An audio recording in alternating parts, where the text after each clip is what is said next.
এক রাজা একদিন দেখতে চাইলেন তার রাজ্যবাসীদের ঘরে কার হুকুম চলে, স্বামী নাকি স্ত্রীর। তিনি রাজ্যে ঘোষণা করলেন যে যাদের ঘরে বউয়ের কথা চলে তারা এসে একটি আপেল নিয়ে যাবে, আর যাদের ঘরে স্বামীর কথা চলে তারা এসে একটি ঘোড়া নিয়ে যাবে।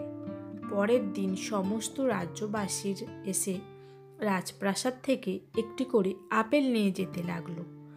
রাজা ভাবলেন সন্ধে হয়ে গেল, কিন্তু এমন একজন কি পাওয়া যাবে না যার ঘরে স্বামীর কথা চলে। এমন সময় একজন লম্বা চওড়া স্বাস্থ্যবান ভদ্রলোক এলো। এসে বললেন, মহারাজ, আমার ঘরে আমারই কথা চলে।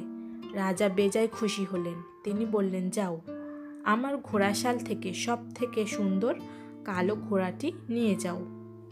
লোকটি ঘোড়া নিয়ে চলে গেল। রাজা বেশ খুশি হলেন, যাক, একজনকে তো পাওয়া গেল। কিন্তু কিছুক্ষণ পর সেই লোকটি ফিরে এলো এবং এসে বলল যে, রাজামশাই, আমার ঘোড়াটি পাল্টে দিন।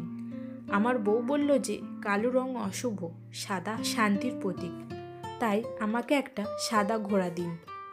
রাজা রেগে গিয়ে বললেন, তুই ঘোড়া রেখে একটা আপেল নিয়ে আমার সামনে থেকে এক্ষুনি বিদায় হ।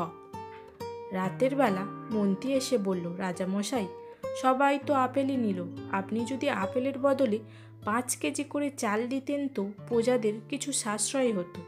রাজা বললেন, আমিও সেটাই ভেবেছিলাম, কিন্তু বড় রানী বলল আপেলই ভালো হবে। মন্ত্রী বললেন, রাজামশাই, আপনাকেও কি একটি আপেল কেটে দেব? রাজা লজ্জিত হয়ে বললেন, সে কথা এখন থাক। এই কথা তুমি রাজসভায় না বলে এখনই রাতের বেলা বলতে এসেছো কেন? মন্ত্রী লাজুক হেসে বললেন, আগামীকাল সকালেই বলতাম, কিন্তু আমার বউ বলল যে তুমি এখনই যাও, বুদ্ধিটা দিয়ে এসো, যাতে করে পরের বার রাজামশাই চাল দেওয়ার ঘোষণা করেন। রাজা স্বস্তির নিঃশ্বাস ফেলে বললেন, আপেলটা তুমি এখন নিয়ে যাবে নাকি ঘরে পাঠিয়ে দেব? গল্পটি ভালো লাগলে প্লিজ চ্যানেলটিকে সাবস্ক্রাইব করবে।